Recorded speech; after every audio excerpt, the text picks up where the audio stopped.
We welcome you into George Finnie Stadium on the campus of Baldwin Wallace University here in beautiful Berea, Ohio, for the NPSL season opener between the Buffalo Stallions and the host Cleveland SC. We welcome you in, everybody, on this glorious evening. I'm Eli Maestros, joined alongside by Justin Dedrick, as we have NPSL action coming to you live. Looking forward to it, Eli. First home match of the season for Cleveland SC. First match of the season in general for Cleveland SC. It's always a nice time here at Finnie Stadium. The fans show out. I think something that's really interesting this season, Eli, is you look across the way, all the flags in the different countries represented by this team. The international presence from CSC this year is off the charts. This is a new era of Cleveland SC soccer. 6 of the 25 rostered players are from the continental United States of America. The other 22, roughly 22 players, are from all over the globe. 6 from Europe, 5 from South America, 2 from Asia, 2 from Africa, 2 from Australia, a Canadian, and 2 Jamaicans. It is incredible, the talent that has kind of congregated here in Berea, and we'll have a bird's eye view of how they kind of gel together, all these different backgrounds, all these stories that come together here tonight.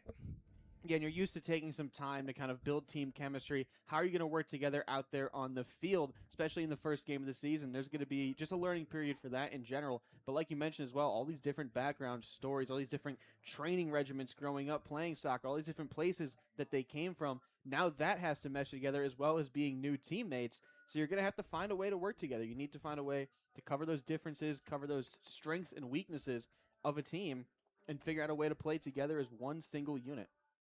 It'll be fascinating to see how these players gel. They haven't had much time to train and prepare. A couple practices here and there after their respective college seasons ended.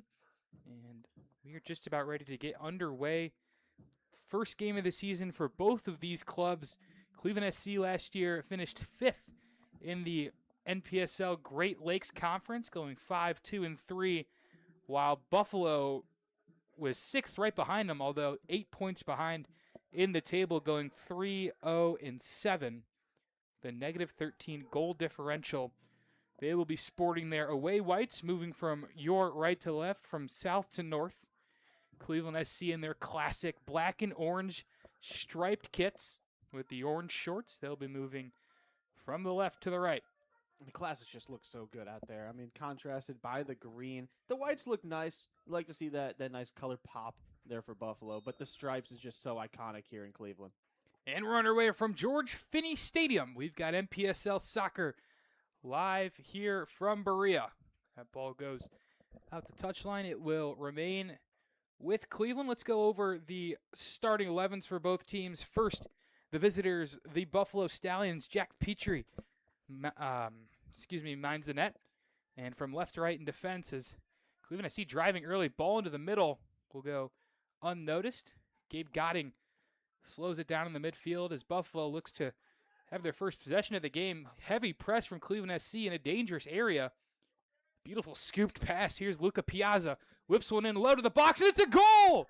Cleveland SC, 43 seconds into the new season, strikes first.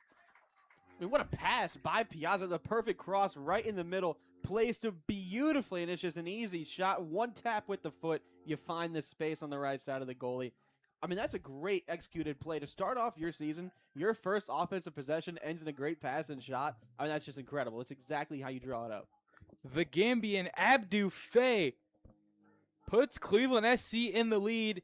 Not even 60 seconds into the contest. It's a dream start for the Orange and Black. I mean, Coach Jovanovski could not have drawn it up any better. Like you said, not even 60 seconds. You already have a lead. And that takes a little bit of pressure off your shoulders, too. With first game of the season, you already got that success. You saw it play out there on the field. Now you don't want to relax. You don't want to get complacent. But you can kind of just take that weight off your shoulders, play your game knowing you have a little bit of a cushion. Alex Normandou controls that long pass from Buffalo. His defensive line consists of the Australian Davide Carmignani, Rodrigo Banderia, Alex Naguki, the captain, and Alan Julian Yurkovic. In the midfield, it's Gabe Gotting, Brett Nanchoff, and Jack Jenkins. And then up front on the left, it's Hakeem Musabah, the goal scorer, Abdu Faye, and then the assister, Luca Piazza.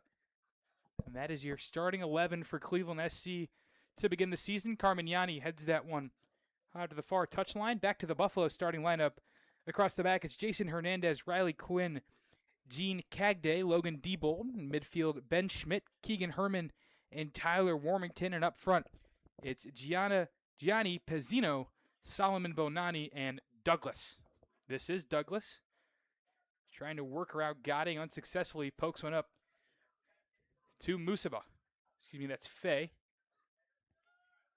As really the first controlled possession for either team today after that rapid start.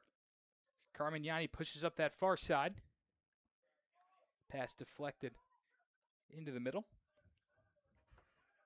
1-0 Cleveland SC. That is not a glitch if you're just joining us. We're only 3 minutes in, and it was in the 43rd second that Abdu Faye put Cleveland SC on top. Gotting drives the touchline off a Stallion. Carmignani will step up to take the throw.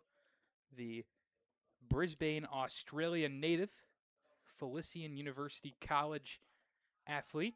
Makes a good move to get to the inside. So many different nationalities out here for Cleveland SC. It's just incredible to see the talent pool out there, all the different places that you can draw from. I mean, last season, there was a lot of players from Ohio, from the Cleveland area. They all kind of knew the area, knew the place, knew each other. Now you're drawing from so many different areas. It's interesting and intriguing, but also a little bit worrying when you bring all these guys together on one team. You know, how is it going to gel? Of course, we saw the goal. We talked about it in the pregame, but it is still a learning period. Carmignani with a good run on that far side. Gets near the 18-yard box. He's the left back for today. He's been really driving up that side early, creating a presence in the attacking space. Like you said, Justin, last season, 19 players from Ohio. There's a ball through, popped all the way up from Piazza, brought down by Musabah, and the flag goes up. It'll be a goal kick. Lots of complaints from the Cleveland SC players to no avail. But 19 players from Ohio on last year's team roster. Only 14 from international countries. Only 7 the year before.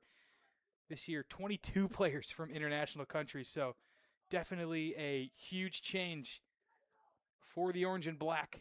Driving towards the middle, long ball lofted towards the corner will not be kept in by Tyler Warmington. And it will be a goal kick for Alex Normandeau, the Canadian. Plays his college soccer at Wright State University. I mean, you take the talent where you can get it. You're not going to turn down a talented player no matter where they're from. It's in really contrast to Buffalo. They have a lot of local players, a lot of players who play in New York colleges around the Buffalo area. There's a lot of Canisius players on that roster. So it's just a contrast of international against, local up in New York, how these teams kind of match up with each other. It's very interesting in the NPSL league. You can get talent from anywhere. These teams could be made up of pretty much anybody. 13 New York residents on the roster for the Stallions of 16 American players, 2 Californians and a New Mexican round out the Stallion side. Carmignani's cross is turned away to Gotting, who stands at the 30-yard line of the football field. The defense will reset. Rodrigo Bandeira, 6'2", from Salru, Portugal, a redshirt junior at Quincy College. Here's the captain, Alex Naguki. A Medina guy, St. Ignatius graduate, manning the center back position for Cleveland SC. He's got, from 2022 to 2024, 20 appearances, 18 starts, and 2 goals for Cleveland SC. As they do well to fend off the Stallion press, which pushes them backwards, but not really applying any pressure of note.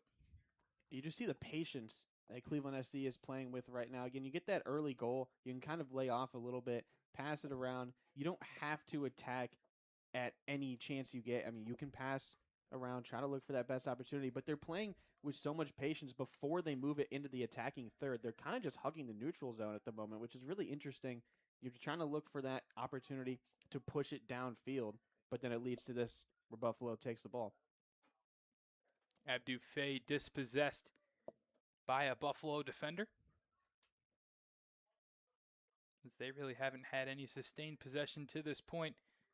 Carmignani does well to fend off the box out on that far side from Pizzino.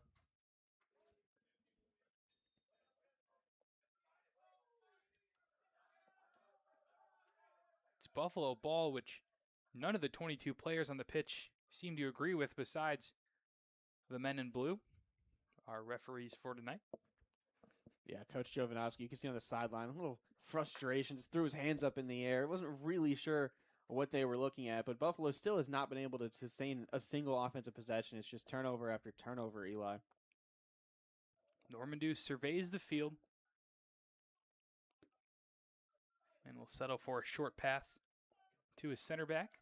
He's going to try a long ball on the run as Piazza brings it down with his head. Does he have the speed to outrun the Buffalo defender? He does not, but Gene Cagday settles for booting one into the bleachers.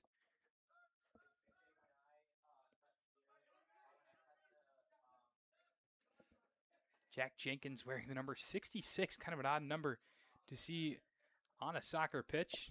The Canal, Winchester, Ohio native, another Wright State Raider. You know, you like the opportunity to stand out. Back in my sports playing days, I was always either number 1 or 10. Those are my choices. I was a number 30 guy.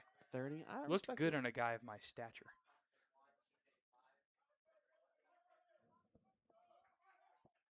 Cleveland SC gets themselves out of danger after a rough pass from the middle. We'll reset on the back line. Gabe Godding has kind of dropped more into a carrier role. He's going close to the goalkeeper, splitting the center backs. Long ball over the top, headed away by two Stallions. Brett Nanchoff into Musaba. His turn unsuccessful. But he gets it back. That's good. Pressure by Musaba. 1-on-4. Look at the handle to get that Wow. away, secure the possession. That was an incredible move. Switch played. Piazza heads it down. Jurkovic to the middle. Jack Jenkins. As Cleveland SC look to pick apart this low set Buffalo Stallions line, who already have allowed a goal. All 11 behind the ball at the moment. Carmignani on that far side, left-footed cross into the box. Clearance attempt kind of flicked off the head of Riley Quinn and will go out for a throw. Definitely not the start that the Stallions were hoping for, making the trip, the roughly 3-hour trip to Cleveland from Buffalo. It's been a little lackadaisical so far in terms of keeping possession, and there's been some heavy heartbeat moments at the back. If you're a Stallions fan, your blood pressure is definitely not where you want it to be, especially if you're maybe a family member or relative of a member of that defensive back four. Yeah, I mean, every time they're getting it into the attacking third and close to the goal box, they're threatening. I mean, they're getting open crosses. There was a great job in that last cross by Quinn to knock it out, but if he hadn't done that, Piazza was running wide. I mean, that was a perfectly placed cross. Would have had another opportunity for a shot. But they are just scary back there. They're not settled, Eli. It doesn't look like they're really in the positioning that they want to be. They're kind of all over the place. They're going out of their sets. Cleveland SC is taking advantage of it. High foot called on Jurkovic, but he makes a play to get the ball back. Piazza driving into space is dispossessed.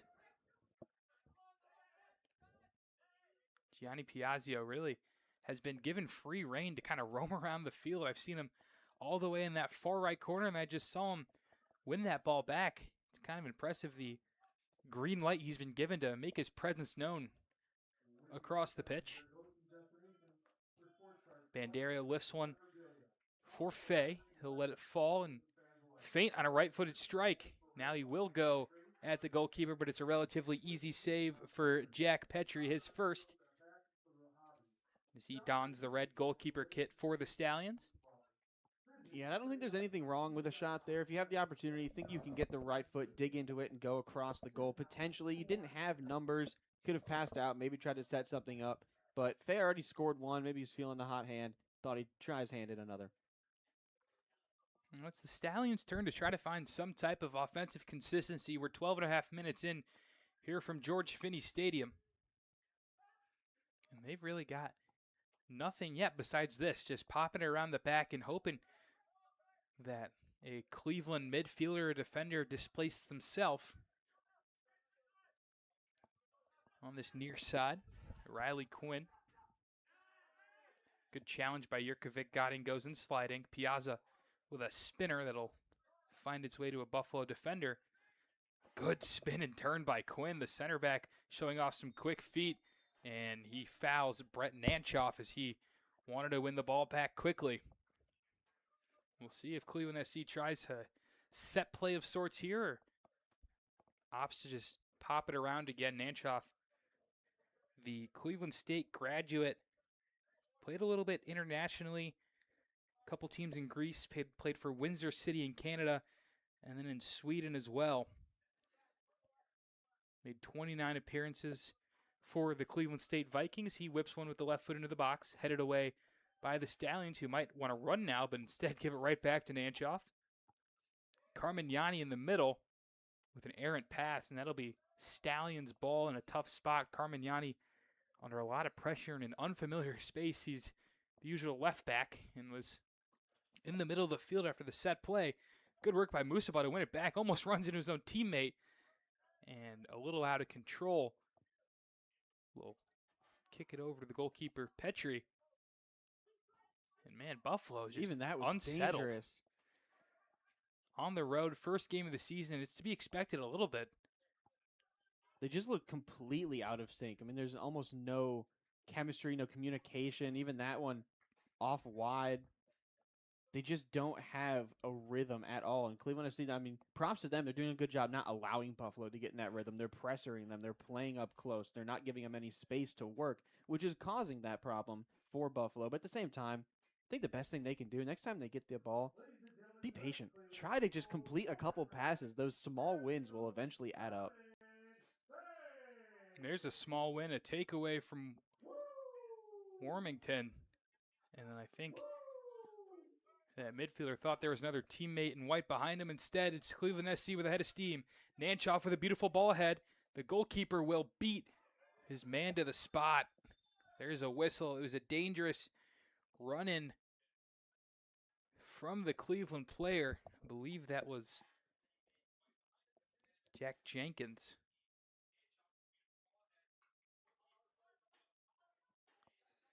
And the foul will be assessed. Excuse me, that was Julian Jurkovic, the Argentinian University of Rio Grande player. Played in 12 games this season, scored 2 goals. He's played a couple of places in Argentina before this. He played for Rosario Central's second team and then had a spell at Central Cordoba, the 5'7" junior. Hakeem Musaba, the Ugandan, up that left side, helped by Faye. Plays it in. Musaba needs some help, and it will go off of a Stallion defender, Ben Schmidt, for our first corner kick of the game. It looks like Gabe Goding will have the honors of swinging one in for the Orange and Black, who hold on to this 1-0 lead and have been pretty dominant here in the first 16 minutes. Yeah, and we'll see what they want to do with this corner kick. They might try to go. Now, I'm looking at how they're lining up here, Eli. I think they're probably best bet, just go right at them. Just go right at the middle. It's not like Buffalo has really challenged you at all defensively yet. Just go right at them. Give it your all. See Carmignani just standing in the middle. He is probably the tallest person out there. Carmignani would be your 6'1". Best bet to step in for a header if you lob it up to him. Him and his defense mate, Rodrigo Banderia, at 6'2", are the two tallest Cleveland SC players. Ball whipped in. Carmignani off the goalkeeper. I don't think he saw it. And danger escaped for now for Buffalo. Godding will try his luck again unsuccessfully. As Carmignani got a decent piece of that ball, and it almost ran into the goalkeeper more than the goalkeeper saved it. Yeah, maybe it wasn't exactly the play they were going for, but they did have the header attempt by Carmignani.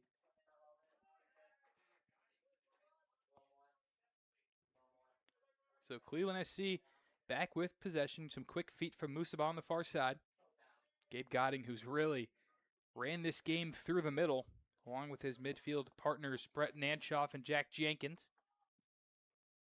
Piazza looking to school his defender. Stops, now double teamed.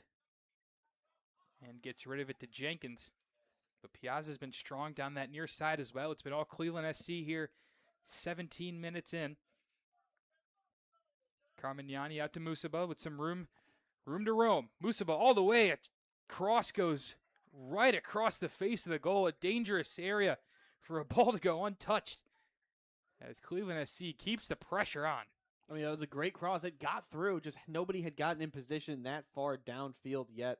Unfortunate for CSC. But again, they're creating opportunities, which is exactly what you want to see. You've already finished one. You're creating more. Buffalo hasn't been able to stop you from getting close to the goal yet. There has been no room to breathe if you're a Stallions defender. The high press from Cleveland SC has caused fits for the Stallions. I mean, has Buffalo spent more than a minute, 2 minutes on the Cleveland SC side?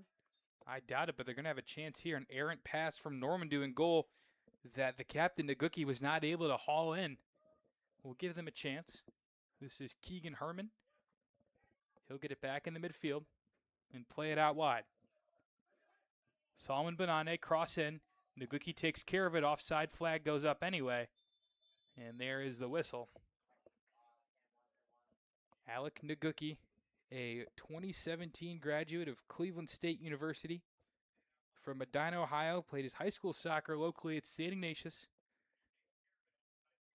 He's been a staple for Cleveland SC. 46 total appearances, 10 playoff matches, and 4 goals to his name. They'll bring play back after a foul by Piazza on Riley Quinn. Quinn played at Buffalo State University. 53 appearances, 40 starts, almost 3,500 minutes for the defender who got a goal in his time at BSU. Far side, Warmington. As Buffalo stakes claim to the ball for the first time in a while. You see that high press from Nanchoff, and it works out well. He ends up popping the ball back to Piazza. Godding with some slick moves to get away from a couple defenders. He's trying his luck before passing it back to his midfield partner in Carmignani. Yeah, Nanchoff just kind of snuck in behind. So caught Quinn not even paying attention. Was able to poke it away. It's an easy takeaway for CSC, and Buffalo really just not holding on to the ball at all. They're not paying attention. They're not completing passes. I mean, it's just easy for Cleveland SC to defend them right now. There's no tricks. There's no movement. There's no rhythm. This midfield trio of Godding, Nanchoff, and Jenkins playing very well together. As Buffalo really is trying to press hardest in the midfield. The foul will be called on Hakeem Musaba, another Rio Grande college footballer from Kampala, Uganda. He's a 6-foot sophomore, 13 appearances and 2 goals, both off the bench for Rio Grande this season. Again, almost taken away from behind. They're just not expecting the SC defenders to crash down like that. Musaba actually played at VCU this season. He was named the Atlantic 10 Rookie of the Week back in September of 2025. He'll be playing at Rio Grande next season. Here's some room for the Stallions to wiggle. It's Douglas. Up ahead, Banane is shut down by a diving Normandeau, who puts an end to that spell of possession after the long touch from the Stallions. That was the first time they really got it close. In the past, wasn't bad. It was just a little bit too far out. They were unable to run it down. But you like the opportunity. maybe build off of that the next time down. But it was such a quick opportunity. It wasn't those prolonged, full-on possessions. They went running. They were gunning, and they just couldn't control it. Cleveland SC has had success with long balls so far. They tried another that time unsuccessfully. Naguki, not a long ball, but rather a get-out-of-danger ball into the back line of the Stallions. Logan Diebold on that far side. Wheeling and dealing. We're 22 and a half minutes in from George Finnie Stadium, the first game in the NPSL season for both of these squads. It's a new era for Cleveland SC, the hosts, who have taken an international approach to this season. Usually an Ohio-based team with a lot of Cleveland and Columbus natives up and down the roster. This year, only 6 of their 22 players from the Buckeye State. And in general, 6 of 22 players from the United States of America. Almost 20 guys from international waters and Canada. No water separates the United States and Canada. Yeah, Great Lakes up there. It matters where you're placing yourself. Not in the Calgary-Edmonton region, but then again, there's not much there. But that's neither here nor there. Carmignani with a flying kick goes out on the touchline. Just in this starting lineup alone, you've got countries like Canada, Australia, Portugal, Argentina, another Australian, Uganda, Gambia, and Uruguay, all represented only in the starting 11, and that doesn't even get into the bench. If you were really good at geography and the country guessing, you could guess the flags lined up across the other way. As you can probably see on camera at some points, representing all of the countries that the CSC players come from. I'm terrible with geography, so I couldn't tell you half those flags. But a little guessing game, you could probably get most of them. Yep. Tweet at Cleveland SC. Use hashtag Cleveland SC countries, and let us know if you can name all those flags in the background without the use of no looking it up, no internet. AI, no Google. Yep. Let's get this talk going. Yellow card shown. Abdu Faye, I believe, is the one who picks it up. I don't know if there was some jawing going on or maybe a hard challenge that we didn't necessarily see. There is a limping Stallion, so I guess that might be the aftermath of Faye's actions and what led to that yellow card. That's Gene Cagday, who's struggling, the Rochester, New York native, former first-team all-conference player at Alfred State. Played 4,500 minutes at Alfred State. 55 starts in 68 total games, 3 goals, 6 assists as a defender. One of the more storied players to suit up for Alfred State, and a New York guy. Yeah, it looked like the collision and the limp was all on his right leg. So we'll see if that impacts him at all. Looks like he's moving all right now, but he still has that slight little hitch on his right leg. Collision of heads, and the ball finds Naguki. And the Australian Carmignani will start the chain of events that leads the ball back to Norman Dew.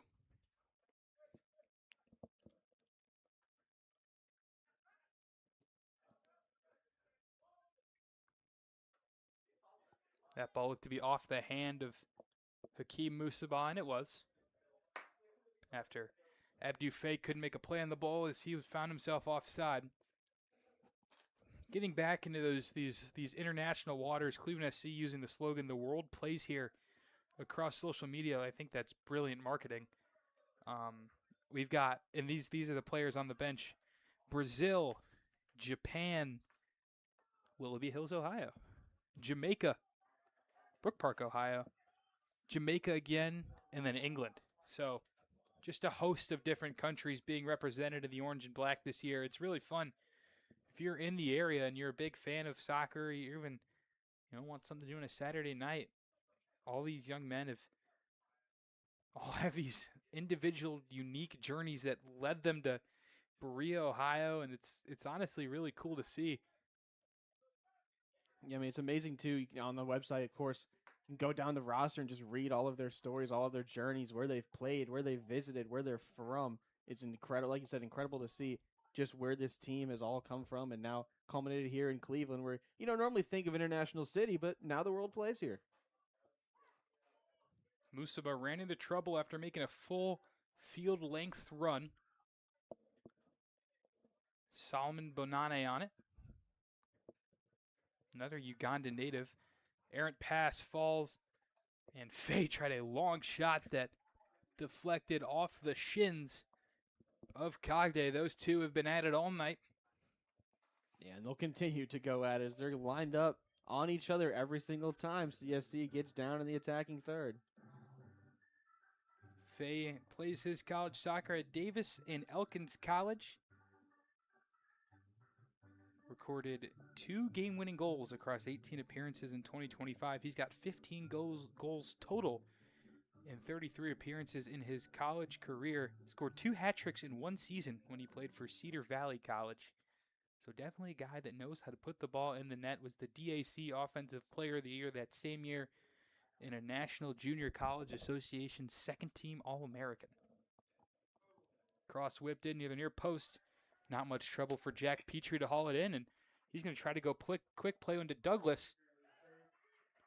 And he's able to knock it off of a Cleveland defender for a throw-in. That might be the one way that Buffalo can really find some momentum in the attacking half, is going quick like that, especially after a set piece where Cleveland SC, their tallest players are their center backs, and if you pull them all the way up the field to try to head something in, there's not much support at the back. Yeah, I mean, the only really time they've gotten down close to the goal was them running, utilizing that long ball and that deep pass, trying to just outrun and use their speed to get past Cleveland SC. Like you mentioned, that could be something they look to do more going forward. I mean, we're almost 30 minutes in here to the first half, and they've really had one close, decent opportunity. They weren't even able to get a shot off on it. So you need to change something with your offensive approach, and where to start is just keep the ball. You just can't keep giving it away. That's tough to do against the high press that Cleveland SC implies. As Banderia is not happy with himself after a mistimed long pass. And that also going quick like that, with all the attacking heads forward for Cleveland SC that you're trying to catch out of position, you've also got not a lot of attacking options, as there's a beautiful takeaway by Luca Piazza. The Uruguayan whips one in. Over the head of Kade, falls to Faye. He's already got a goal, fighting off a defender. Petrie comes and gets rid of danger for a second, chips it over, and Piazza's going to have to go running to keep it in. A great chance for Cleveland SC. Cross was just a slight bit too high for Piazza on this right side.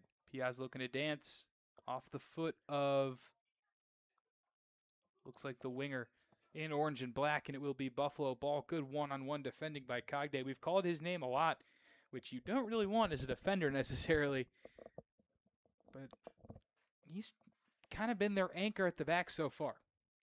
Yeah, they're moving him on ball. They want him on that matchup directly on the CSC ball handler, which, I mean, that shows that the team has a lot of trust. Coaching staff has a lot of trust in you to take that matchup. However, it also does leave you for some chances to have your name called out, whether good or bad.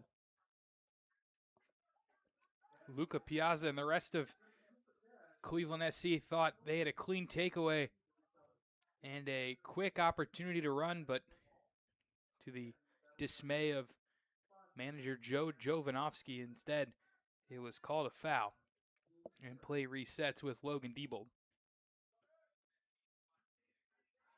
Jack Jenkins fights in midfield for the giveaway. Faye mistimes the pass to Musaba, but Buffalo gives it right back. Nanchoff, tricky pass, slips, gets up. Man, he's got quick feet there in the midfield. Brett Nanchoff, sporting the number 3, the Cleveland State graduate.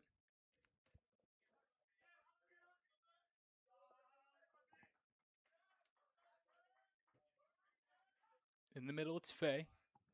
Rough touch, but pulls it down and flicks it back to Nanchoff, who a little too much mustard on his look for Piazza on the near side.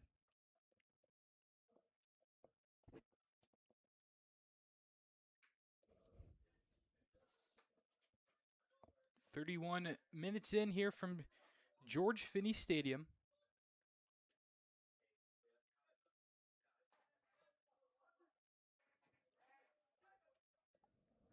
Ball played for Bonane, but Naguki, right place, right time, as you expect from the captain.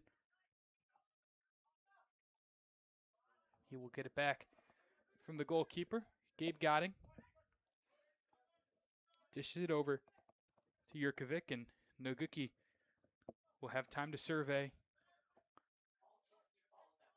A little bit of a crossed wire there with Piazza, who ran inside. Here come the Stallions marching forward. We haven't seen much of this so far. It sounds like a broken record, but it's really surprising when the ball is going right to left. That one didn't matter whose head it was off of. It's offside. Looks like there was a clash of heads between Bonane and Jurkovic. Yeah, I mean, you said we sound like a broken record. We really do. But they just have not been able to get a good offensive possession yet. We are 33 minutes into the first half, and we've yet to see one. When will we see one? Not entirely sure. That's not up to us. We're not down there on the field. But we have to talk about it because Cleveland SC, with their 1-0 lead, they feel pretty comfortable because they haven't been threatened. They haven't felt threatened. Their defense hasn't been challenged really yet. There's been many more chances for this game to be 2-0 to Cleveland SC than the Stallions have had to even it up. Normandeau barking out to his troops. The junior at Wright State University from Ontario, Canada. It's funny to think he's probably one of the closest to home here on this team, albeit from a different country. Carmignani clears, but only as far as Keegan Herman. Herman, one of many Damon University athletes that reside professionally with the Stallions. Nanchoff, tricky little chip to get away, and then the ball forward. Musaba has help with Faye. Get around that corner. He's going to attack Kagde one-on-one. He gets past him. Musaba driving towards the goal. Low shot, good save, and it deflects off of Musaba and behind the goal for a goal kick. A great chance for Hakeem Musaba. That was a great move. He used his speed, kicked out. He did get that angle around the corner. Cleveland SC had numbers too. There was potential for a cross. Seemed like Piazza maybe wanted it. He raised his hands up. He was like, I kind of was open. I had an opportunity over here, but you take that shot if you have it. You had the angle. It was a great save. Could have been a little bit maybe off the ground. I think that lower kind of shot made it a little bit easier for Petrie to just get down and get on top of it. Long ball played forward towards Douglas. Fighting against the much taller Naguki. Good job keeping possession in the middle by Pizzino. And now Warmington will try to get that same corner angle, and he does, but he runs into a freight train that is the Australian Davide Carmignani.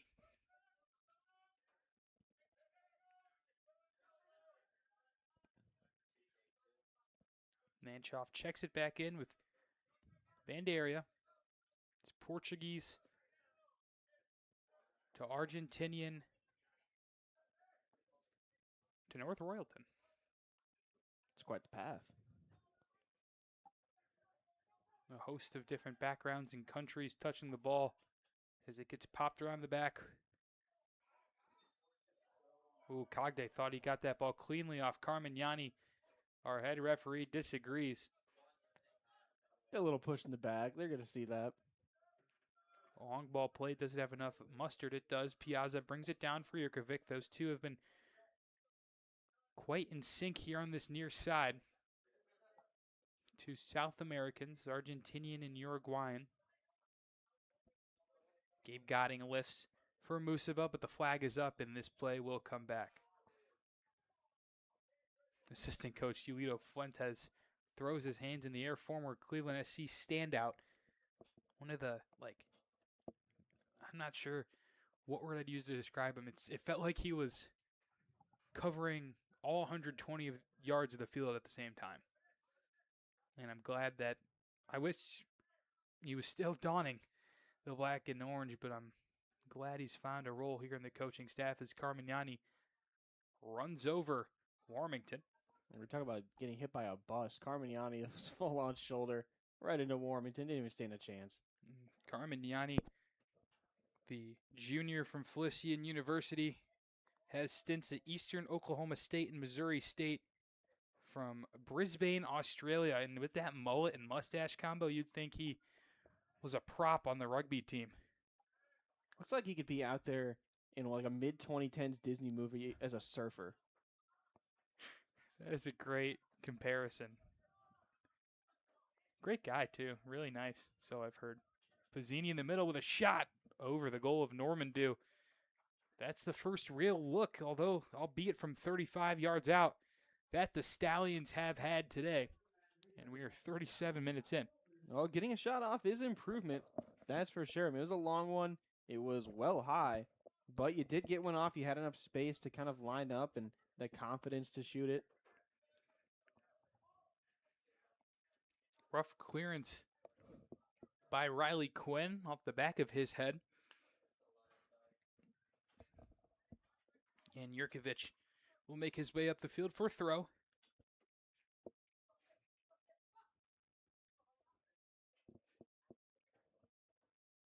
Alex Julian Yurkovich plays at Rio Grande from Chaco, Argentina.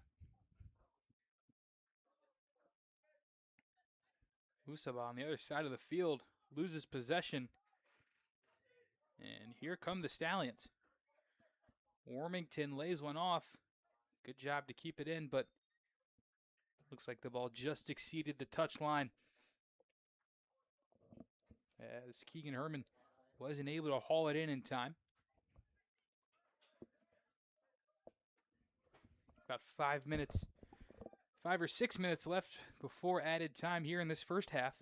1-0 Cleveland SC, the only goal we saw in the 43rd second by Abdu Faye on a great low cross by Luca Piazza. Turned it into the back of the net. Yeah, and it was an incredible way to get your season started. And since then, Cleveland SC, although they haven't scored, they've had chances. Their offense has looked pretty, well gelled. The chemistry out there is flowing in their defense. They're taking the ball away from Buffalo. They're pressuring them. I mean, if this score holds for the remainder of the first half plus extra time, you feel good about the first half of your season.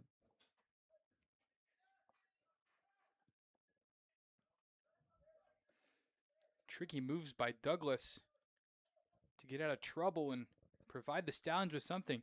Good touch to the inside on the left field. He'll take a strike. Normandeau knocks it down. The rebound to Douglas. Chips it over the goalkeeper. Goes out behind the goal, and it will be a goal kick. There's the Stallions' best chance we've seen so far. It was cutting in on the left side. Tyler Warmington got a good shot off, and Normandeau almost had trouble with that rebound with Douglas screaming in. Yeah, the first real threat that Cleveland SC has faced. Warmington, he dug into it with the left, and it had power. It was right at Normandeau. But there was a threat because Normandeau couldn't hold on to it. He couldn't catch it. That bounced off a little bit in front of him. Douglas had an opportunity potentially to control, maybe tap it in past Normandeau. But Cleveland SC, they stood strong. Buffalo, they like that opportunity, though. They might try to recreate potentially if they can off of the foot of Warmington, who they're going back to. Warmington scored once against Cleveland SC last year in a 3-2 defeat. He loses possession on the far side. Now a lot of room for Piazza to run into, but he will slow it down. I thought they might push it there, but you don't necessarily have to. Play your game, play your pace, and make Buffalo match it.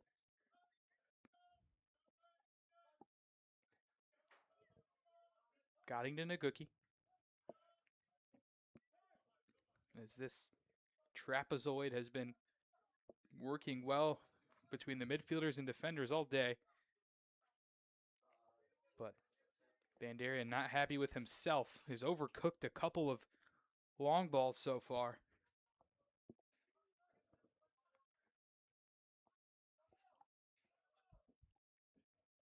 .41.5 minutes in. First half soon reaching a close. As the Stallions and Cleveland SC both look for one more push before the end of the half, as that one gets away from Riley Quinn. Quinn the Buffalo State product, graduated in 2025, played his last season in 2024.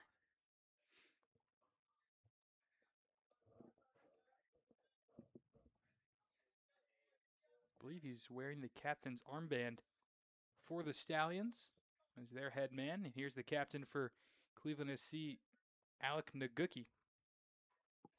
Well-footed ball in. Musaba has trouble bringing it down. A great chance. It's a tough touch to make, but one maybe you want to see your winger pull down. Instead, it goes off the knee and straight into the arms of Petrie. Lots of room to operate for Quinn if he can keep it in, and he can. Piazza with a strong challenge. He ends up coming out of the pack with the ball. He's got a couple runners to his left. Luca Piazza driving down this near side and is dispossessed. And it goes out of bounds. Lucas Diebold with really good recovery defense as Piazza was screaming down this near side. Now he seems to be in a little bit of pain.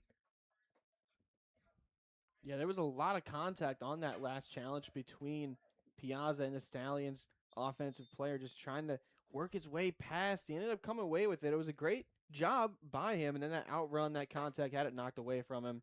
Looks like he's just cramping a little bit out there. It's not the warmest, but when you're out there on the field with that turf, it does, the heat does add up on you. It really does. Good sportsmanship here by the Buffalo Stallion. Logan Diebold, not Lucas, sorry. Goes and helps a fellow player out. Both teams given a chance to talk about tactics with the stoppage in play.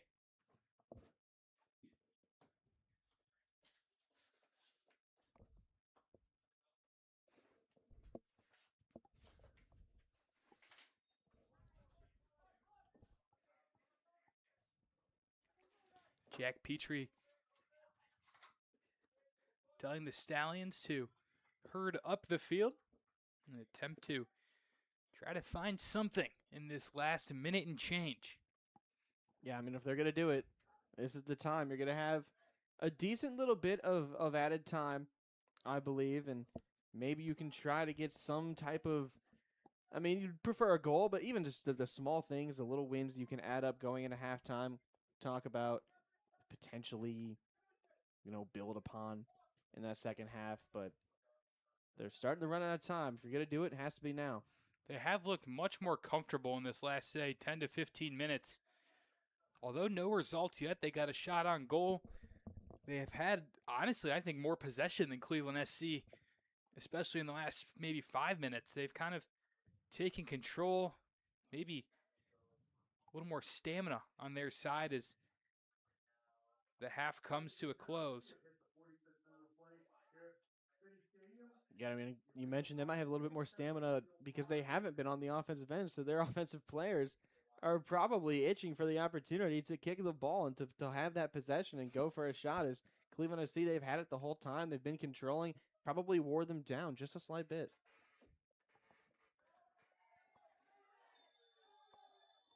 Foul on that far side. We will see another yellow card, our second of the game, as Musaba goes down. I think it's Gianni Pizzino, if I stand corrected. Or maybe it's Warmington, one of those two on that far side. Picks up the foul and the card and goes into our referee's book. We're about a minute into extra time. See how long our referee lets us play. It was Warmington who ended up receiving the yellow card.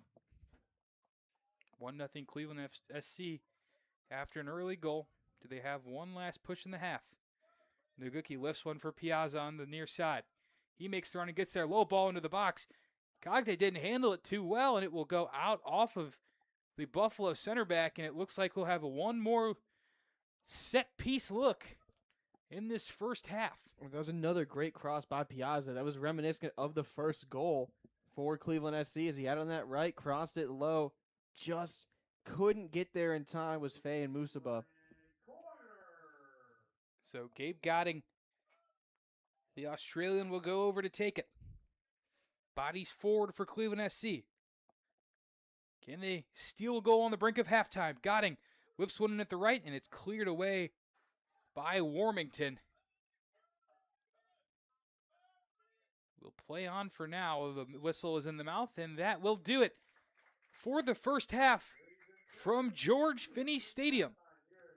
Cleveland SC with a goal in the 43rd second from Abdou Faye. That's the only tally we have so far, as in the opening game of the NPSL season, Cleveland SC has a 1-0 lead going into locker rooms. Yeah, I mean, they've just played strong. That early goal was a great job by Cleveland SC to set the tone early. They kind of were able to lax off a little bit, but since then, they played strong defense. They're challenging Buffalo. They're pressuring them. Buffalo hasn't really had many offensive opportunities. They're going to need to hold on to the ball and get themselves into a better rhythm in the second half. But Cleveland SC, a lot that they can be happy about. As it is officially halftime, I think we're working through some technical difficulties. In terms of our sideline interview, we'd love to send it down to Joey Germasic. But I think that will have to wait.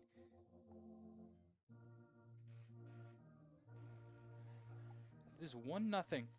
Cleveland SC here in this opening game of the season. Justin, what do you think? 2 questions for you as we'll head into a break real quick after this. What do you think Cleveland SC did well in that first half, and what do you think Buffalo needs to do to try to erase the lead? Well, and first off, I think CSC did a great job pressuring Buffalo. I think it caused a lot of the turnovers that they were struggling with. They were challenging. They were attacking from behind, poking it away. That middle area of the field, that neutral zone, they were playing incredible defense on Buffalo, pressuring, challenging, being up close, no breathing room at all for the Stallions. For Buffalo to get on track, it has to be probably the opposite of that. You need to keep track of the ball. You can't lose it. You can't have those turnovers. You can't give possession back to Cleveland SC. You just need to hold on. You need to pass it around, play a little bit more patient as you go through your motions and your sets, because you haven't been able to get any possessions. So that's what they need to do. Take care of the ball, limit the turnovers. Any coach will tell you that a team with more turnovers in any sport typically loses the game. Buffalo needs to change that. From Eli Maestros and Justin Dedrick, we've got 45 more minutes to go from George Finnie Stadium. Don't go anywhere. We will take a quick break and be back with half 2 of NPSL action.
Second half we're underway from Berea, Ohio.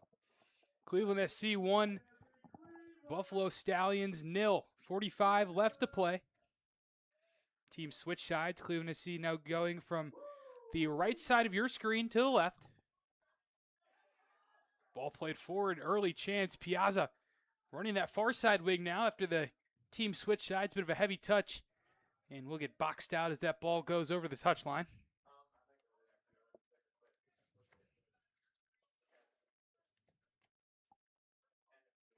We do have a sub. John Hollis, the midfielder, enters the game. Looks like he might be in for Godding. Could be wrong. I do think you're right. But I no longer see him out there on the pitch. I still see Jack Jenkins in the midfield, as well as Brett Nanchoff. So it's Hollis for Godding. And I believe there's another sub on that far side. That actually was not Piazza who drove the wing. That was a different winger, Ren Nishida, from Kanagawa, Japan. And University of Rio Grande enters the game as the right winger in place of Luca Piazza, who had a very good first half. With the assist on the only goal of the night as well, taking a seat. We'll see how these substitutions come in. Nishida is especially interesting. Joined the roster a little bit late as well. See how he plays coming over from Japan. He played 14 times for Rio Grande in the fall, a 5'8" sophomore, like we said, from Japan.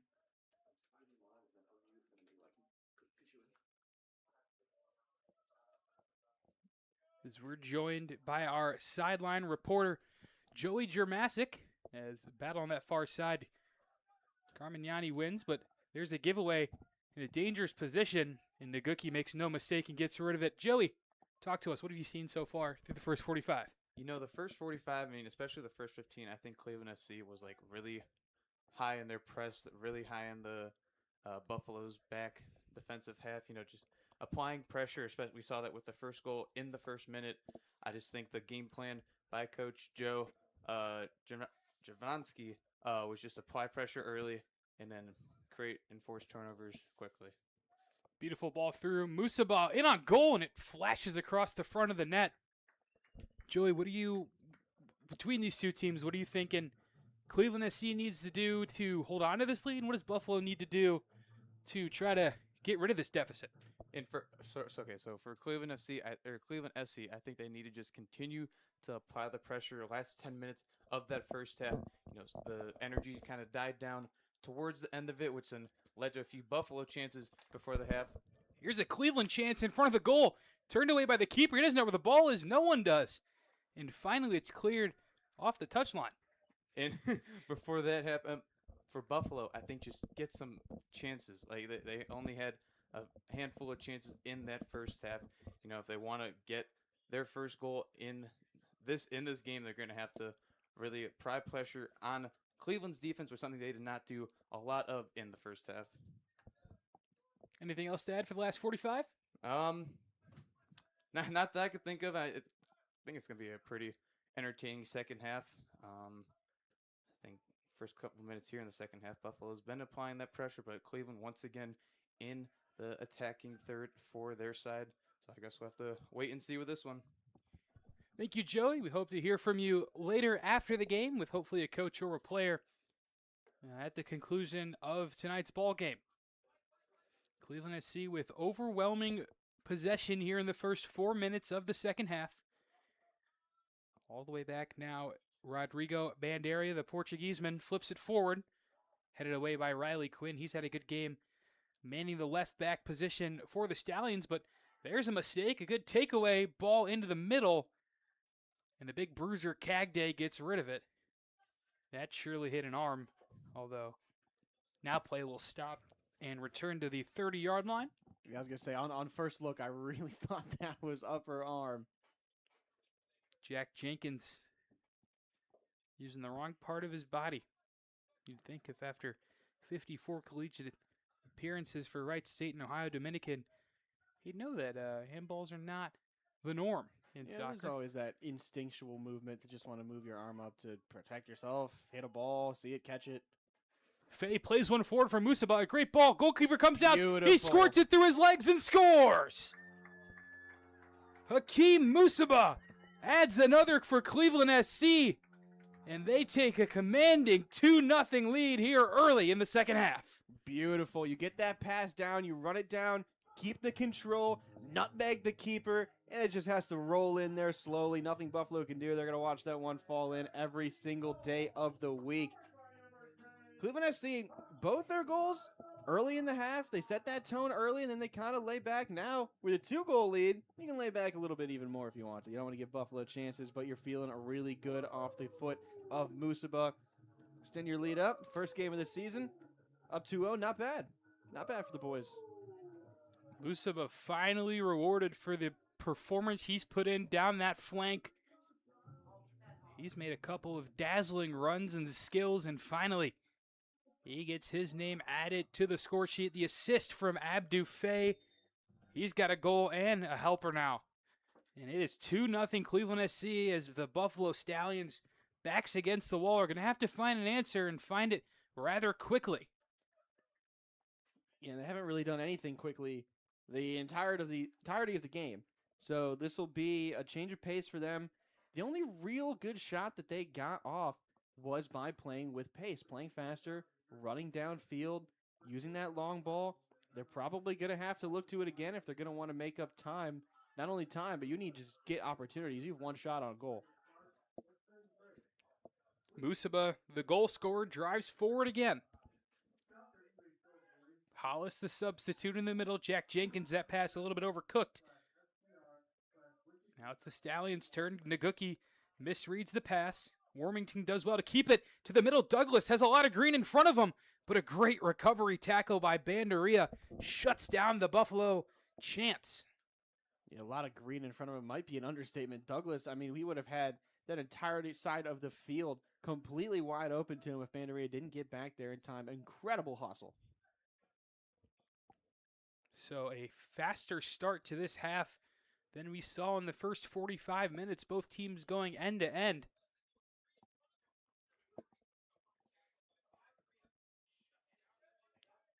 Douglas takes the touch. Maybe eyeing for goal instead. Will dribble to the left side. Left-footed shot. Pretty easy save for Normandeau, who knocks it down and pats it into the Yellow Jacket logo in the end zone. That's the second shot on goal for the Buffalo Stallions to Cleveland SC's 5. 2-0 here. 53 minutes in from George Finnie Stadium. Ball over the top. Faye has a good look. Fires one at the goalkeeper. And somehow Jack Petrie got his mitts up to protect himself from the ball more than anything. I mean, what a save by Petrie, though. And Faye's frustrated because he knows he had an incredible opportunity. He used his speed. He was 1-on-2 outrunning. Maybe get him out there on the track. The Englishman, John Hollis, called for a foul near the halfway circle. Stallions will work quick. Jason Hernandez, the right back, one of his first touches of the game. Cagday will go back to the well with a long ball for Douglas. Does well to box out his defender, got a piece of it. But it will remain with the Stallions. Just kidding, Brett Nanchoff doing what he's done all day, just being a nuisance for that Stallions midfield, which I really haven't called any of their names. It's because of the midfield excellence that Cleveland SC has shown so far. A couple step overs from Musaba. He's feeling it. Ball across. Congestion in the middle, and Cagday, make no mistake about it, boots it over to the far side. A late run from the right winger, Ren Nishida.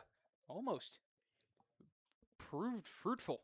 And he tried to squeeze his way in between two Stallions defenders to get to that cross. It was well placed, and he almost got there in time. Just a little bit off, about a half a second on the timing.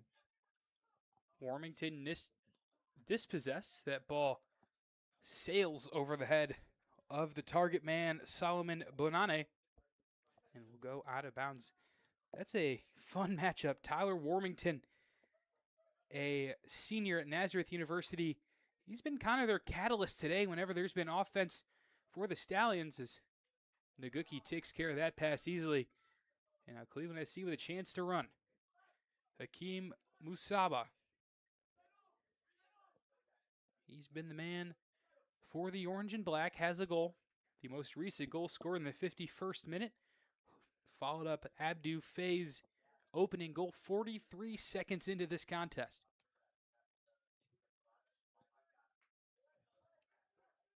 Jenkins and Jurkovic having a kickabout. And Musaba caught offside by the linesman. A couple times today, him and Faye have both pressed their luck and jumped the gun a bit too early.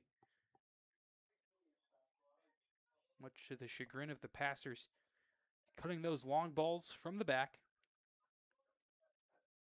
Yeah, I think that's something that we'll see kind of dissipate as we get farther into the season. I mean, again, it's the first game of the season for both these teams, and for Cleveland SC, you're trying to use that long ball. You're not exactly sure, where your teammates are going to be positioning themselves yet, as this is the first time you've played together. So as they go on, as they kind of learn where they want it, where they want to be, where they want to line up, those offsides calls will start to dwindle.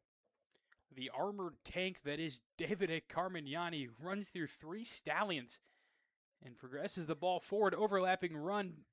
But Nishida put too much on the ball for Jurkovic to chase down, and he'll have to saunter back to his right back position after a long trip up the field. Yeah, we've seen Carmignani a couple times just bowl over a Stallions player. I mean, he might be playing the wrong football. I don't know if the Browns need a linebacker still potentially for the season, but he's got the size, he's got the strength, and we've seen him hit a couple times. He's got the mustache. Oh, for sure. He's and got the mullet. mustache There of he a is again. linebacker. He dispossesses Warmington. He's winning that battle as of late. Runs through a defender. No fear into Cagday. And Nanchoff will help slow things down.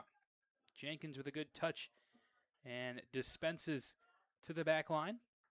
Jurkovic with some space gives it back to Jenkins. The Canal Winchester product out to Musaba on the wing. Feints on a cross now to his preferred left foot. That one zipped through the box off the head of a Stallion. It'll be a Cleveland SC throw. Good pressure applied by Musaba as he's done all night. And really, that entire Cleveland SC front line seems like this game is being played more in the midfield for Cleveland SC, but when they give their attackers the chance, they're really putting a lot of pressure on the back line and goalkeeper of Buffalo Stallions. Yeah, they're making the most of the opportunities that they do get close in that front line. But like you mentioned, they are playing more in that midfield area. That's where they want to be. It's a little bit more of a patient approach. But with the attackers that they have, they could always, change it up, try to be a little bit more aggressive, get these guys some shots, because we've seen both Faye and Musaba with some incredible movement and some incredible plays. Nishida on that right wing, who recently entered the game off the bench. Naguki. Good touch by Jenkins, who dishes to Nishida. Will he try to drive? He will. Towards the touchline with speed, back to the middle, and a diving interception by Petrie. Shuts down any look for Cleveland SC. Still good action on that far side by Nishida.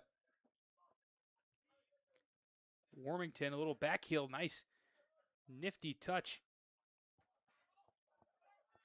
Called onside for now. A diving attempt by Normandeau. Got a hand on it. The flag, I believe, eventually went up for offside, as it's not going to be a corner kick. Although, I don't know. It might just be a goal kick. I thought that Normandeau got the last touch on that ball. I thought so too. But our referees disagree. Ball played all the way back to the goalkeeper, Petrie. Was called into action to make a good save not too long ago. He's made a couple of them so far, but has let in those 2 goals on 5 shots on net. Still at above 50%. 3 saves to 2 goals allowed. His season average, not the average. He had 97 saves to 59 goals allowed. I'm not that good at math to calculate that in my head. A 6-11-7 record in 22 starts at Grandview University. Also spent time at Canisius University, a Buffalo native. Went to Williamsville South High School as the opposing goalkeeper, Alex Normandeau, uses his noggin to get that ball across the touchline out of bounds. We'll have a sub. that'll be the end of Abdu Faye's night as Joe Jovanovski, along with the Cleveland SC supporters, give the goal scorer a round of applause for his successful day up front. Scored a goal 43 seconds into this game that gave Cleveland the early lead, and then assisted on the second that Hakeem Musabas slid in. Yeah, I mean, he's been near all of the offensive firepower for CSC. It's great to see him be able to sit down and get a rest now. The fresh legs of Noah Sandel into the game right away, and he almost made something out of nothing. It was a diving pass interception again by Petrie, but Noah Sandel was ready to go off the bench. And Gianni Pizzino loses that on the near touchline.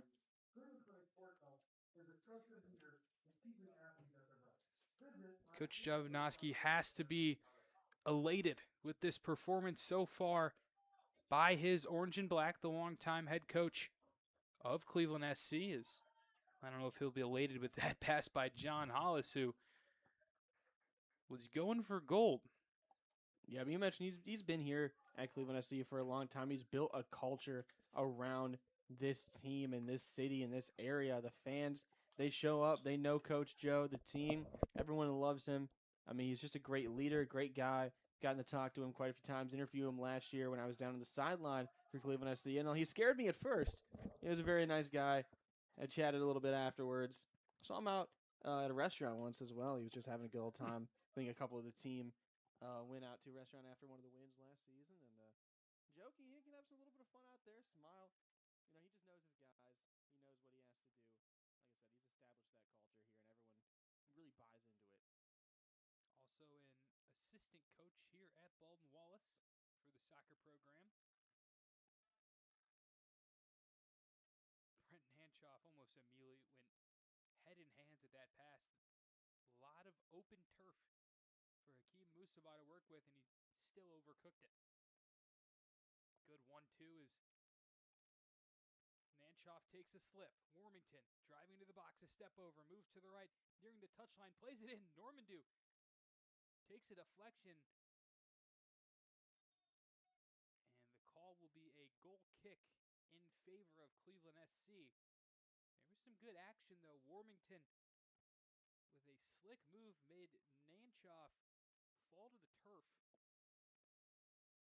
But it was good positioning by the goalkeeper, Normandeau, as we will have another sub. It's the end of the night for Davide Carmignani, the Australian who we've mentioned at length tonight, will say his final goodbyes on the pitch. He's had a great game, shutting down Tyler Warmington, who's been one of the better players on the field so far. Looks like Julian Jurkovic will switch sides and take over Carmignani's place. We've yet to see the number of the substitute.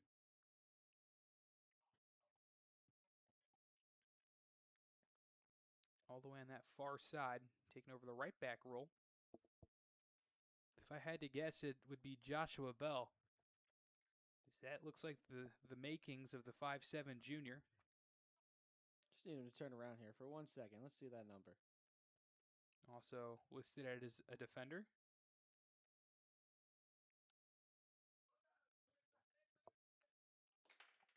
Jurkovic with a dodgy back pass. Normandeau, he sends a spinner up the field. Cagday wins the battle with Sandal. Nifty move by Warmington to get free. He'll try to chip one up for Douglas. And it is the new substitution, number 12, Joshua Bell, who's able to spell that pass away, but the flag goes up for offside.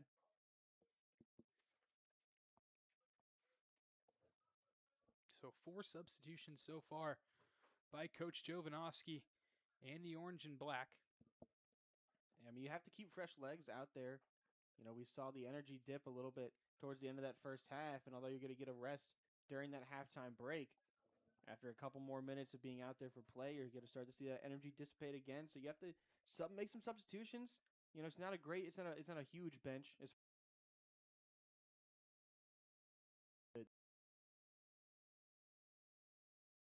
Guys are well rested and ready to keep running. You need the energy to stay up for a full 90 when you're playing these.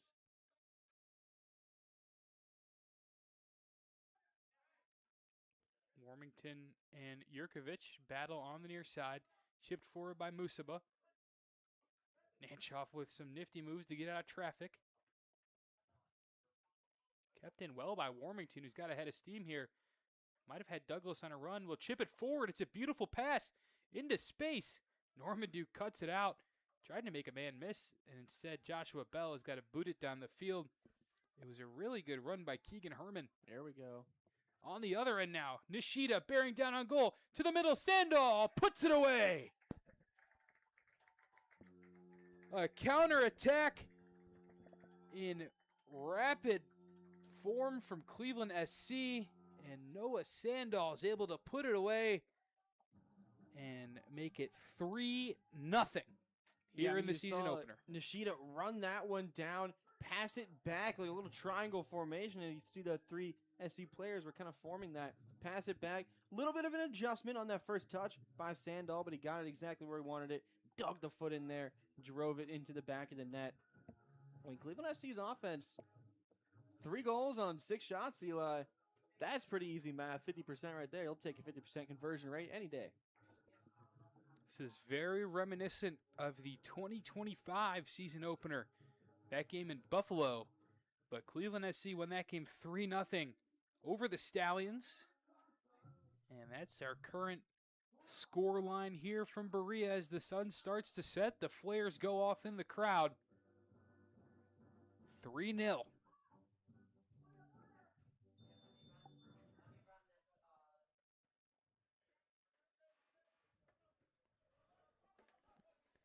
And the Stallions left searching for answers as they look to avoid starting their season in the exact same way as 2025.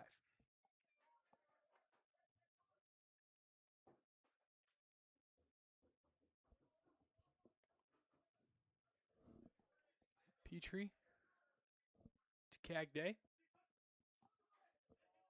Unbelievable hustle by John Hollis, who came in not too long ago off the bench. Nanchoff for Musaba. Cuts to the middle. Thought he might have a shot. Instead, he'll opt to give it to Nishida, who will play it back out to Joshua Bell. Waste no time whipping it in to the far post, and that one just wide from John Hollis, who got a right foot on the bouncing ball and curled it just to the right of that far post.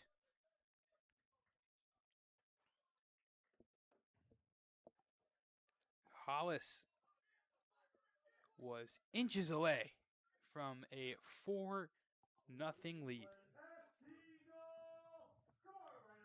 Here is Douglas for the Stallions on their side. He'll take a shot off balance and miss it over the bar.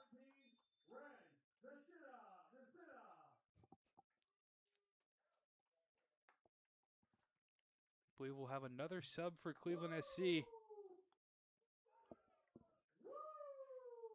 Looks to be O'Neal Mitchell, as Jack Jenkins will be the player that comes off. He's had a good game in the midfield. Him, Nanchoff, and Gotting really set the tone early in terms of establishing that midfield presence.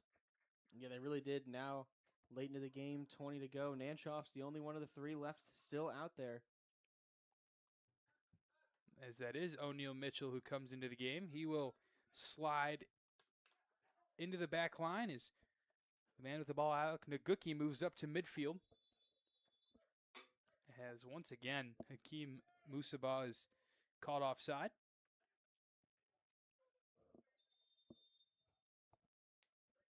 A host of subs for the Stallions.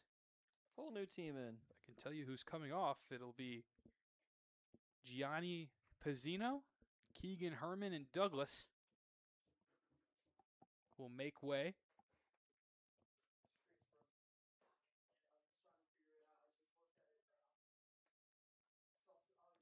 Four substitutions in for Buffalo as they look for an answer and hope it comes from the fresh legs here they put out in the 70th minute.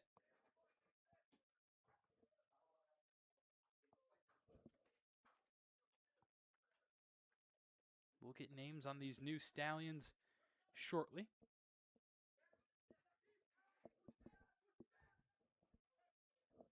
Deep in their own territory, as he's done all night. Cagday's just got to flick one out of danger. Nanchoff all alone in the attacking area. His wind up for a shot gets blocked. Warmington taken out by Jurkovic, who shows the referee the ball and tells him, that's what I hit. With that friendly chirping a little bit. Another CSC substitution.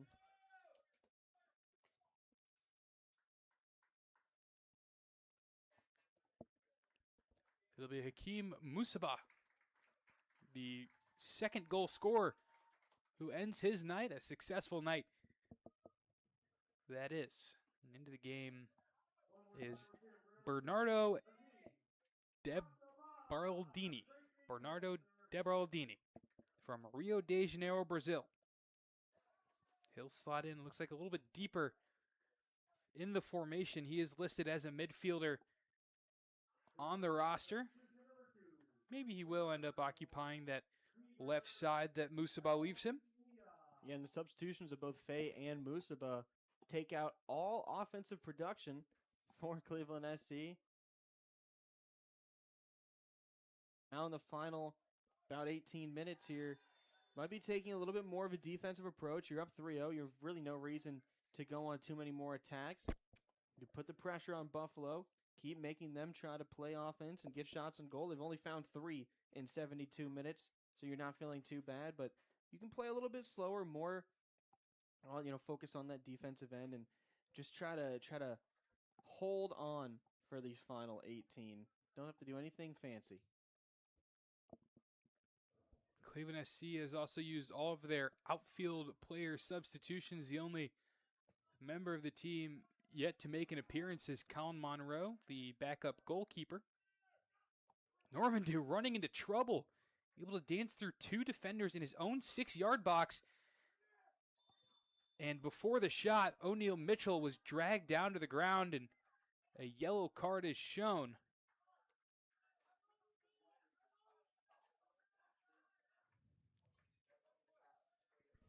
Very interesting set of plays there.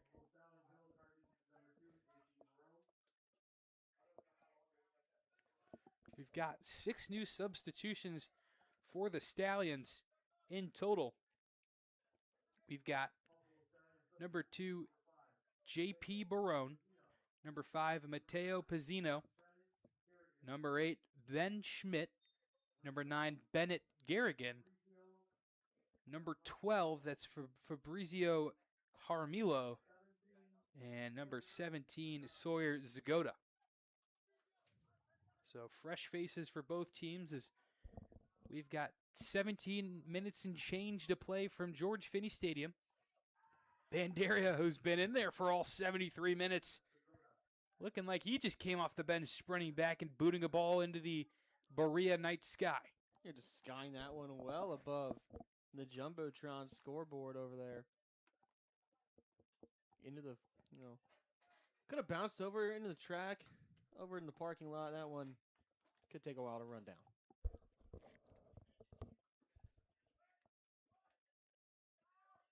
Away by Naguki.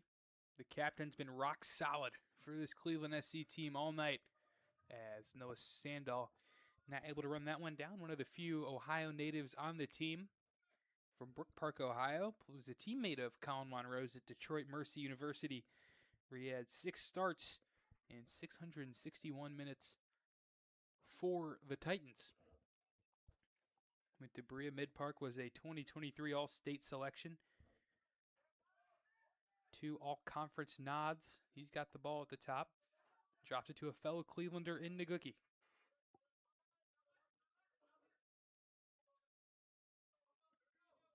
DiBeraldini dances. Gets it back. 1-2 from Naguki. Sandahl thought DiBeraldini was going to continue his run. Whistles blow. Referee not happy with someone on the pitch. It is DiBeraldini.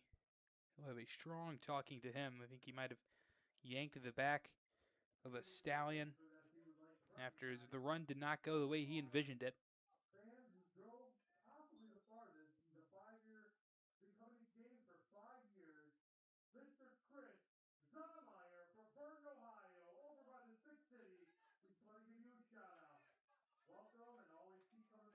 DeBrildino with another chance.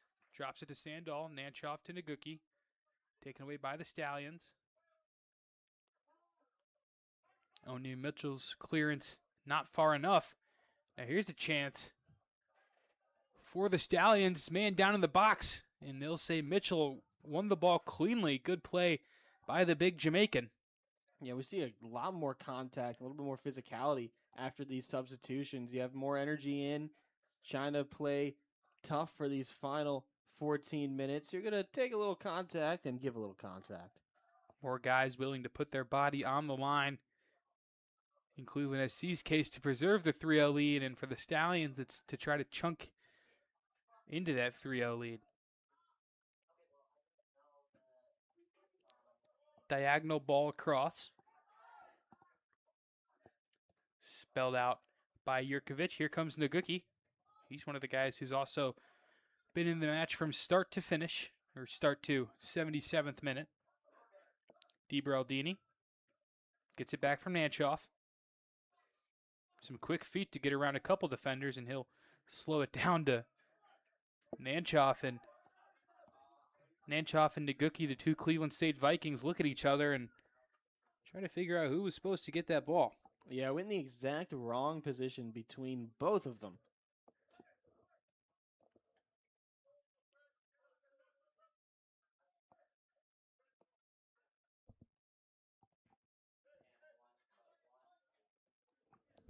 Well, we lost our scoreboard.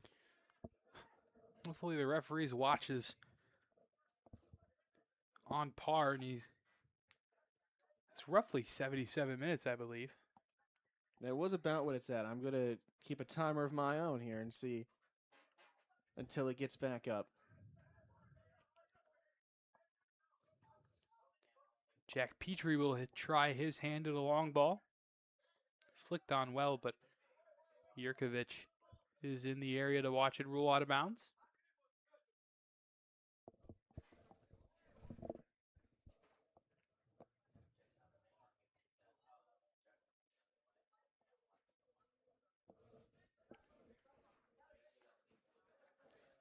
So a couple new countries represented in the substitutions we've seen so far.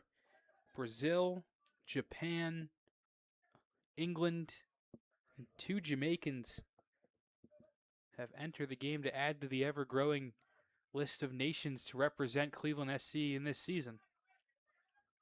Only in game one. Yeah, I mean, we'll see a lot of international talent as we go through the season as well. All these guys getting a chance to come in and play, leave their mark here on the home field of CSC.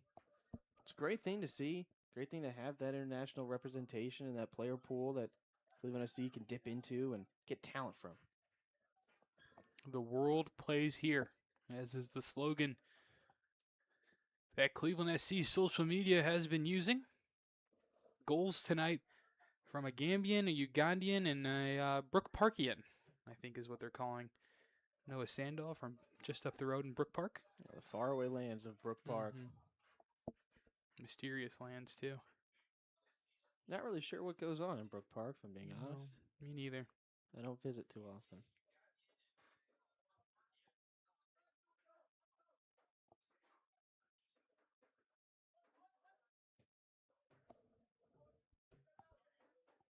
Nishida loses out on the jump ball, but uses his rapid pace to catch back up to it. Man, Ren Nishida can absolutely fly. I'd love to see like a 10-yard split time from him because he has that quick burst of acceleration to go chase after the ball.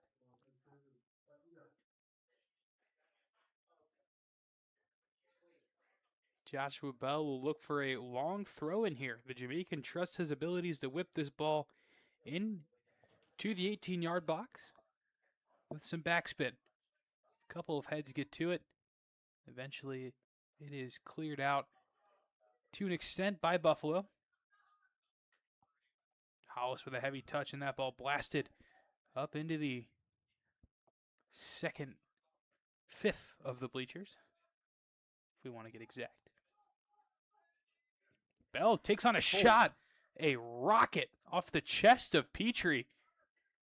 Joshua Bell, welcome to the game, young man. Rifles one on goal. God, you heard that just reverberate through the stadium. He got the entire piece of that one. On the other side, a great chance for the Stallions, who put it just wide outside the post. Man, oh man, that is one that Buffalo is going to want back. By far the best opportunity that they have had to this point. Yeah, they're going to want that one back. He's going to be thinking about that in his sleep. If only I just could have snuck that one into the corner.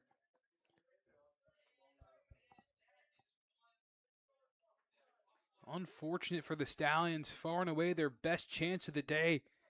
Warmington got it started with a good long ball to Bennett Garrigan. And then the cross was just put outside the post on the shot. DiBerardini, couple of step overs, flips it through for Naguki. Crosses it in a dangerous area off the head of a Stallion. Some dancing in midfield. Long ball played touch, a little sloppy, but eventually controlled. Warmington, 1-2 with Garrigan. Switches it all the way across. A little bit more energy from the Stallions as of late. There's a cross into the box. It gets through in great positioning. Normando just had to fall on it. Moved well with the ball. Really one of the first times he's been challenged tonight. That was Logan Diebold who got his head to it. A little spinner that fell into the chest of the Cleveland SC netminder. Yeah, he really hasn't had to do much tonight at all. I mean, it's just a great play. He's kept his head on a swivel the whole time, staying on his toes, being ready to make plays, although he hasn't had to prep himself to do so. But at the end of the game, you want to preserve this shutout. That was a nice save. O'Neal Mitchell does well to sail over the back of Ben Schmidt. They'll challenge him again, and Mitchell will win again, the 6'3" center back, using his height to his advantage. Normandeau pops one up about 30 yards in the air, and it will go off of a Stallion for a Cleveland throw. Ooh, rough touch by Nishida. Gives it right back to Buffalo. Warmington driving edge of the 18-yard box, slows himself, gets his footwork right, will give it up towards the middle, and it's Mitchell. Right place, right time to put a foot in. At that point, if you're Buffalo, you just need to shoot it. Here comes Cleveland SC the other way. Sandahl runs into a challenge by Matteo Pizzino. Will remain with Cleveland SC, but it was an important challenge.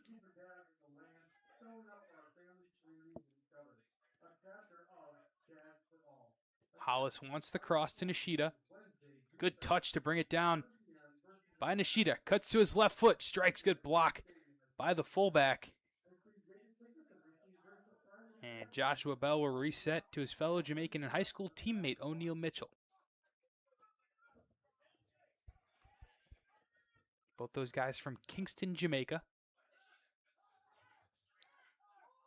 Hollis reverses course. Nishida, couple of touches. Shot on net. Petrie able to settle it down and grab it. Throws it out for Barone. But possession is lost, and not able to keep it in was Jurkovic.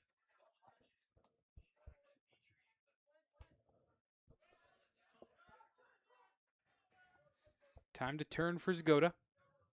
But Hollis gets rid of that time quickly and takes it away. Normandeau, long outlet, will sail long. Good support from the local fans here in Berea. Stands are always littered with different signs and flags. A good touch this year with all the international players. There's flags that represent each of the nations that account for the roster, rather. You see Jamaica, Macedonia, Brazil, Uganda, United States of America, Portugal, England, Argentina, Canada, I believe that's Gambia, Netherlands, Australia, Uruguay, and Japan. How about that, Justin? I just went down the line. He got farther than I would have. I would think I would have stopped at, what's that fourth one? That's Uganda. Yeah, I think that's where I would have stopped knowing the flag. Surprisingly, I know Macedonia's flag. I think it's one of the cooler flags in my opinion. Shout out Chetty Osman. Former Cavalier. He was actually one of my favorite players back when he was a Cav. Gets a little dicey for me because I've been told I'm colorblind. I don't want to believe it because I think I can see every color perfectly fine. What Yet- colors do people tell you struggle with normally? So it's the dot tests, the dots with the numbers. Okay, I can't see the numbers. that might be a problem. But the problem is, I can tell you, if you point out a color, I can tell you exactly what color it is. So you can see all the colors. It's just certain shades of that color that you maybe can't see, or all the shades look Maybe. closer. Do you see the two flags between Canada and Australia? Yes, I do. I cannot tell the difference. I think that looks like one flag to me because those reds look the exact same to me. But you can see that there's green and then white, blue, red, red. Well, but I couldn't tell you that was green and blue. Actually, I could. As I said, that's very clear. That's pretty. That is blue, right? Or is that black? I'm not sure. I think that's the Gambian flag. I gotta look up the Gambian Let's flag. see. Gambian. Yes. Okay, it is blue. So I mean, you can see that there's green, white, blue, and red, but you can't tell the two shades of red apart. I can tell there's two different flags because of the cut, but it looks like Okay. the same color of flag. Because See- that's the Netherlands, I believe, on the right side. I think the Netherlands red is a slight bit darker. Like I think it's a shade Is more. it actually orange? Because the Netherlands flag is orange and blue, and I know there's a player from the Netherlands on the roster. No, that's not orange. See, Maybe- now we have a dilemma. If that's orange, then I'm colorblind. Now we have a dilemma. I Netherlands flag. All right. Well, there's ball into the box. It goes over the crossbar here on the pitch, and another corner kick awarded to Buffalo. It used to be orange. The orange switched during the Dutch revolt against Spain. They used the orange flag, and then they changed it to red to be a more stable color by 1660. There you go. But if you're still seeing orange, I don't know I don't know what I'm what seeing year now. we're in. O'Neal Mitchell gets rid of that ball into the box out to Warmington, who makes one miss, then runs into too many Cleveland SC players. And Normandeau has to take a late dive at the near post to shut down that ball that was awkwardly bouncing in the 18-yard box.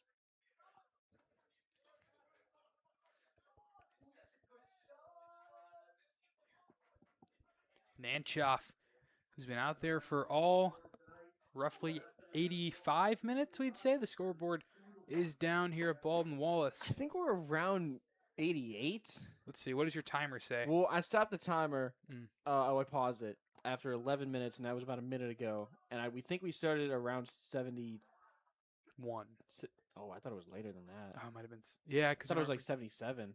So we're I think we're approaching the end. approaching full time here from Berea. Not exactly sure the exact official time. I don't know where our scoreboard went. I mean, technically in the game of soccer, the only person who knows the official time is the referee. That is true. All the rest of us are kind of on an educated guess. It's impressive. Gene Cagday is still putting challenges in. He has been a warrior out there for Buffalo. You played the entire match, and he has, like you said, been putting those challenges in for the entire night as well, and still doing it as we speak, not getting tired. Noah Sandahl gets the best of him on that one. As a couple of orange and black push forward. Good ball lifted over the top. Red Nishida running down that far side. He might head to the corner. He'll just boot it off of a Stallion for a throw. as this game is slowed down dramatically. Let's see something. Last probably 2-3 minutes, maybe. Let's see something more. The Stallions implying their strategy they have all night of get the ball and kick it as far as they can towards their front line has not proven fruitful in the first roughly 90 minutes. Some work down this near side. Jerkovic, who's been in the game the whole time. Hollis driving towards the goal. Good backtracking defense by the Stallions. Joshua Bell, some quick feet, tried a shot from 30 yards out, deflected straight up into the air. And a foul is called on the Buffalo players.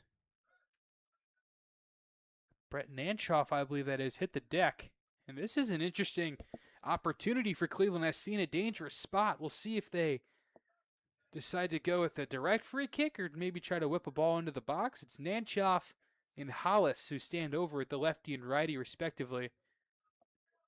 The American and the Englishman.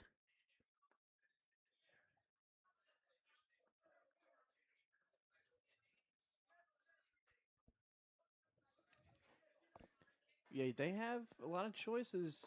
And again, we don't know exactly what the official time is like. I mean, the next clear could be the end of the match, for all we know. So maybe you just take this, try to send one in.